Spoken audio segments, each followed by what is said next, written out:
दोस्तों एक बहुत ही इंपॉर्टेंट क्वेश्चन आज मैं आपके लिए लेके आया हूँ और ये क्वेश्चन ऊंचाई दूरी का है। और इतनी समय में जो है ऊंचाई दूरी के इंपॉर्टेंट क्वेश्चन ही सॉल्व करा रहा हूँ जो लगभग 4 या 6 नंबर में पूछे जाते हैं। तो बहुत ही इंपॉर्टेंट वीडियो है और बहुत इंपॉर्टेंट क्वेश्चन है ये। तो इस क्वेश्चन को हम लोग एक बार पढ़ेंगे। पहले क्वेश्चन में कह रहा है कि एक बहुमंजिल भवन है। क्वेश्चन में कह रहा है कि एक बहुमंजिल भवन के शिखर से देखने पर 8 मीटर ऊंचे भवन के शिखर और तल के अवनमन कोण क्रमशः 30 अंश और 45 अंश है। बहुमंजिल भवन की ऊंचाई और दो भवनों के बीच की दूरी ज्ञात कीजिए। दो भवन है, एक बहुमंजिल है और एक भवन है, यानी कि एक की ऊंचाई ज़्यादा है, एक की ऊंचाई कम है। और जिसकी ऊंचाई ज़्यादा है उसके शीर्ष से देख रहे हैं जिसकी ऊंचाई कम है, तो कोण 30 अंश बन रहा है। और जब तल को देख रहे हैं तो कोण 45 अंश बन रहा है। तो हम लोग चित्र बनाते पहले, फिर क्लियर हो जाएगा कुछ क्वेश्चन में क्या कह रहा है।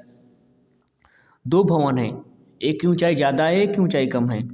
तो ये है ऊंचा वाला भवन, यानी कि इसको बोलेंगे बहुमंजिल भवन और इसको बोलेंगे भवन, यानी इसकी ऊंचाई कम है। और जिसकी ऊंचाई कम है यानी कि बहुमंजिल भवन ये हो गया, और जिसकी ऊंचाई कम है वो भवन ये है। लेकिन इस भवन की ऊंचाई क्वेश्चन में दी है कितनी, 8 मीटर। कितनी दी है, 8 मीटर दी है। इस भवन की जो ऊंचाई है वो 8 मीटर दी है। दोनों भवन कहाँ हैं, दोनों भवन ज़मीन पर दी तो होंगे, हवा में थोड़ी ना बनाएंगे। दोनों भवन ज़मीन पर हैं और ज़मीन पर जो है तो इनके बीच की दूरी हमें कुछ पता नहीं है क्वेश्चन में, बीच की दूरी भी हमको निकालनी है। तो बीच की दूरी हम मान लेंगे x मीटर। क्या मान लेंगे, x मीटर मान लेंगे। बीच की दूरी जो है x मीटर मान लेंगे। तो लेकिन यहाँ पर जो कह रहा है कि बहुमंजिल भवन के शिखर से देखने पर, ये बहुमंजिल भवन है और ये जो है भवन है। बहुमंजिल भवन के शिखर से देखने पर जो भवन है इसके शीर्ष और तल के अवनमन कोण 30 अंश और 45 अंश हैं। तो इसके शीर्ष से जब इसके शीर्ष को देख रहे हैं तो जो कोण है वो कितना बन रहा है, अवनमन कोण बन रहा है।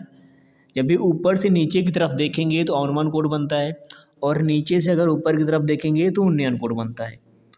तो जब ऊपर से यानी इसके शीर्ष से इसके शीर्ष को देख रहे हैं तब कोण बनता है 30 अंश। कितना बनता है, 30 अंश बन रहा है। कितना कोण बन रहा है, 30 अंश कोण बन रहा है। और क्या किया जा रहा है, जब इसके शीर्ष से, इसी के शीर्ष से इसके तल को देखा जा रहा है, यानी यहीं से क्या देखा जा रहा है, इसके तल को देखा जा रहा है, इस भवन के तल को देखा जा रहा है।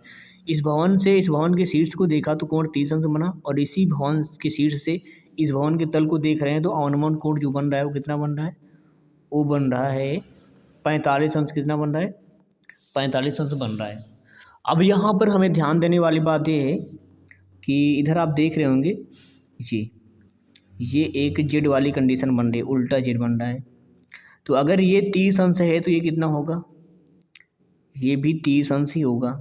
ये कितना होगा, ये भी 30 अंश ही होगा।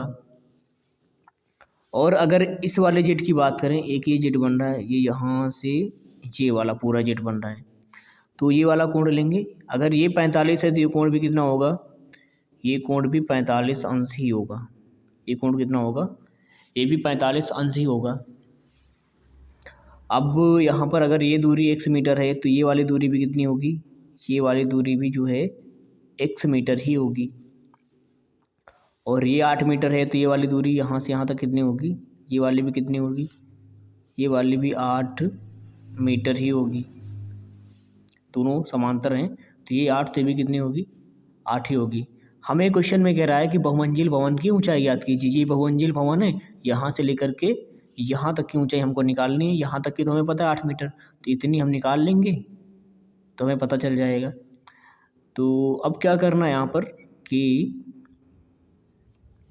हम इनके नाम रख लेते हैं, A B C, और इसका नाम D रख लेंगे, इसका नाम E रख लेंगे। क्या रख लेंगे, इसका नाम जो है E रख लेंगे। अब यहाँ पर ये वाली ऊंचाई हमको नहीं पता है तो इसको मान लेंगे हम H मीटर। क्या मान लेंगे,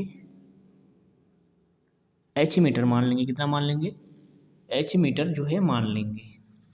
या फिर आप इसको नहीं मानना चाहते हैं तो आप यहाँ से मान सकते हैं, यहाँ से यहाँ तक बहुमंजिल भवन की कुल ऊंचाई मान सकते हैं।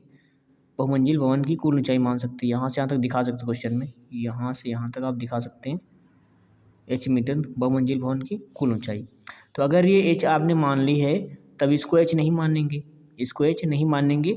इसको निकालने के लिए हम क्या करेंगे, फिर इस पूरी ऊंचाई में इस वाली ऊंचाई को घटा देंगे तो ये वाली ऊंचाई निकल आएगी। तो ये वाली ऊंचाई निकलेगी h माइनस का 8 मीटर। कितनी निकलेगी, h माइनस का 8 मीटर निकलेगी ये वाली जो ऊंचाई निकलेगी। अगर इसको हम मान रहे हैं, अगर इसको मान रहे हैं यानी बहुमंजिल भवन की कुल ऊंचाई अगर मान लेते हैं स्मॉल h मीटर, तो इसको निकालने के लिए इस स्मॉल h में इसको घटा देंगे तो हमें ये वाली जो है ऊंचाई पता चल जाएगी, ये वाली ऊंचाई पता चल जाएगी। तो चलिए अब हम लोग जो है इस क्वेश्चन को सॉल्व करते हैं। अब यहाँ पर दो त्रिभुज बन रहे हैं तो एक एक करके दोनों को हम लोग सॉल्व करेंगे। तो पहला त्रिभुज लेंगे DEC, लिखेंगे त्रिभुज DEC में, त्रिभुज DEC में।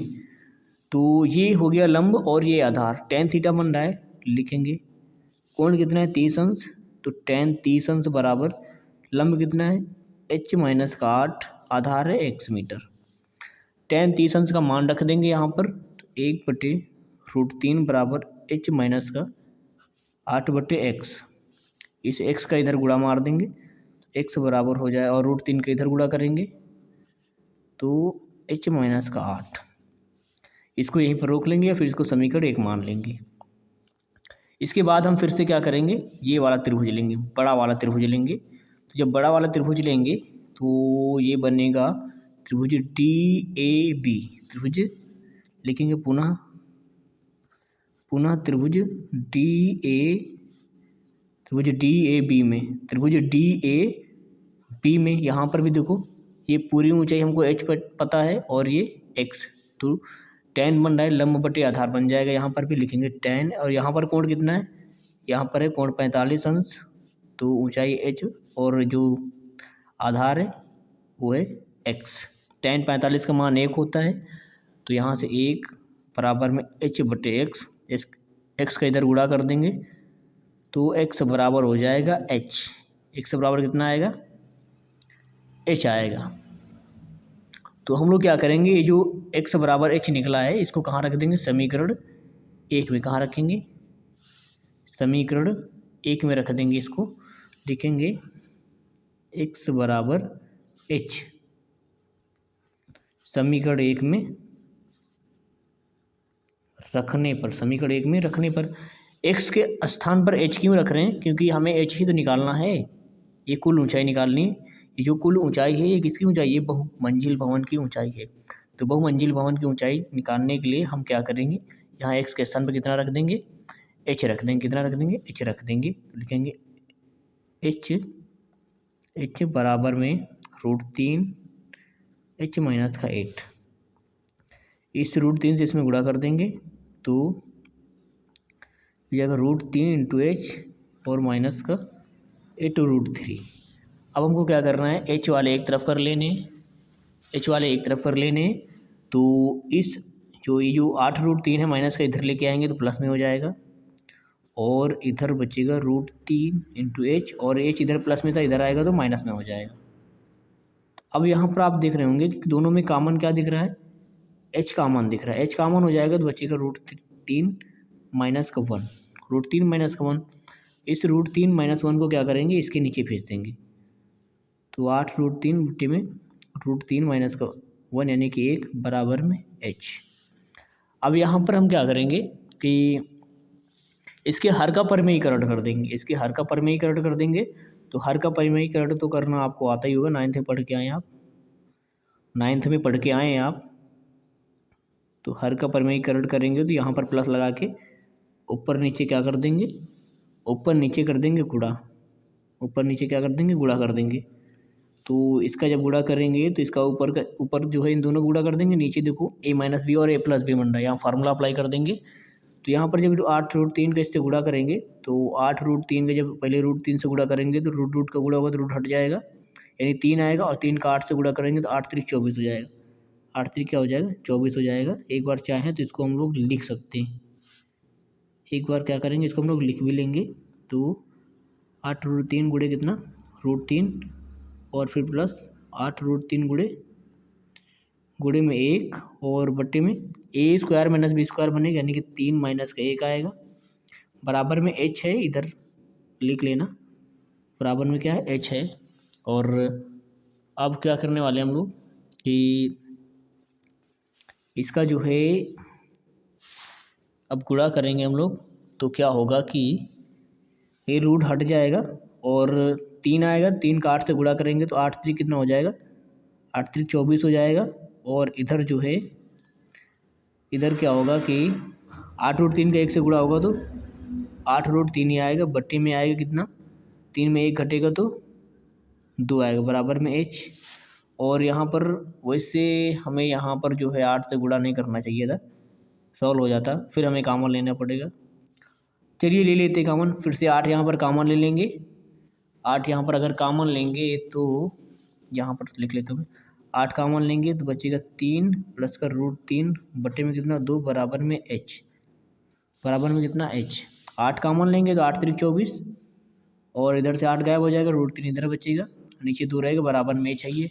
इस 2 से इसको क्या करेंगे, डिवाइड कर देंगे तो 4, और बचेगा 3 प्लस का √3 बराबर में h, यानी कि h बराबर कितना है 4, 3 प्लस का √3, ये क्या है, ये हो गई ऊंचाई, ये क्या हो गई, ऊंचाई हो गई। h बराबर 4 ब्रैकेट में 3 प्लस √3, ये क्या हो जाएगी, बहुमंजिल भवन की ऊंचाई हो गई। अब क्वेश्चन में कह रहा है कि इन आगे मतलब इन दोनों भवनों के बीच की दूरी भी ज्ञात करनी है, यानी x का मान भी हमें निकालना है।